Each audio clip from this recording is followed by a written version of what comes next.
สบายดีทุกคนมื้อนี้มันสิพาไปเบิ่งดินเนาะดินที่ว่าจะขายตอนนี้กำลังจะพาไปเด้อนี่กำลังสิข้ามขัวทางงอนดินทางจากทางงอนก็บ่ไกลหลายเนาะดินอยู่บ้านไฮเด้อโฮม21ตอนนี้เรากำลังข้ามขัวทางงอนไปเนาะทางไปจะประมาณนี้ข้ามขัวไปทางงอนไปก็ประมาณ5 นาทีนี่แหละแล้วก็จะฮอดนะหอม21บ้านไฮหอม21เนาะดินที่ว่าข้าพเจ้าจะขายเนาะ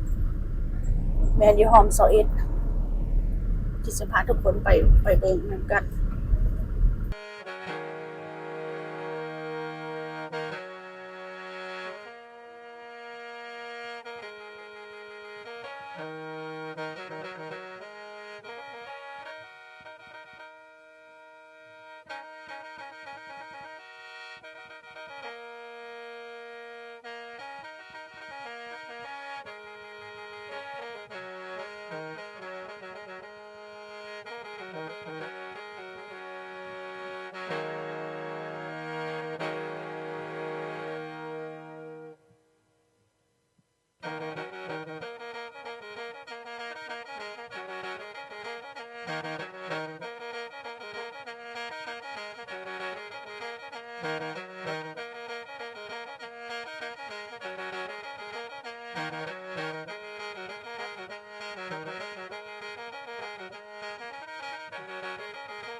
สบายดีทุกคน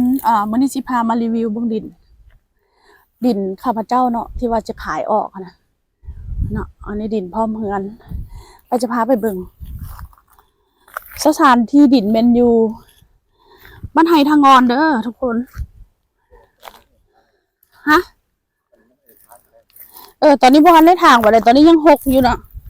เพราะว่าข้าพเจ้าก็บ่ได้มาเบิ่งโดนละสิมาปล่อยออกเนาะอันนี้เป็นเนื้อที่งานที่มาสร้างไว้เนาะ9 เมตรคูณ 8เนาะที่ว่านี่ไว้เนาะ อันนี้จะเป็นกอฟ้าซาวเด้อความสูงของกอฟ้าซาวจะประมาณนี้นะแล้วทางในอันนี้บ่ทันได้อนามัยนะนี่ทางในก็จะถมดินมาแล้วเด้อดินอันนี้จะเอาเข้าหมดแล้วเด้อเนาะเฮือนใหญ่นี่จะมี8 เมตรคูณ 9เด้อเฉพาะเฮือนใหญ่เนาะมาเบิ่งทางเลยนำอันนี้เฮือนใหญ่8 เมตรคูณ 9แล้วนี่จะเป็นโซนหันครัวนี่มัน3 เมตรกว่าคูณ 8เนาะอันนี้จะเป็นโซนหันครัวของน้ำอย่างครบไปเลยเดี๋ยวยางมาฮอดพี่3 เมตรคูณ 8เนาะจะเป็นจังซี่เนาะแล้วเนื้อที่ดินก็จะเป็นเนื้อที่ดินก็ประมาณ30 คูณ 20เนื้อที่ดินเนาะทางเบิดนะ30 คูณ 20เนื้อที่ดินเนาะบัดนี้ข้าพเจ้าจะขายยกไปเลยถึงเนื้อที่ดินแล้วก็ถึงเฮือนนี่เนาะข้าพเจ้าจะขายยกไปเลยเนาะราคาต่อรองได้เด้อทุกคนผู้ใดสนใจทักมาเด้อเพราะว่าดินนี่อยู่ไกลขัวทางงอนมันประมาณ10 นาทีเนาะก็ฮอดดินข้าพเจ้าแล้วเนาะอยู่โซนแถวเต่าดินจีเวียดเด้อแถวรีสอร์ทพูนศัพท์เด้อค่ะนั่นทุกคนรีสอร์ทพูนศัพท์เนาะอันนี้ก็จะเป็นรีสอร์ทนี่ตัวนี้มันรีสอร์ทพูนศัพท์เลยตัวนี้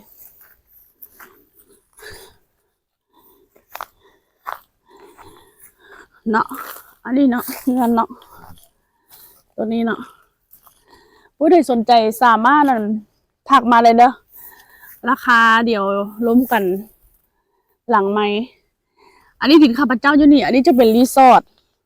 พูนศัพท์เตาดินจีเวียดอันนี้จะเป็นหัวสวนไปเลยเนาะ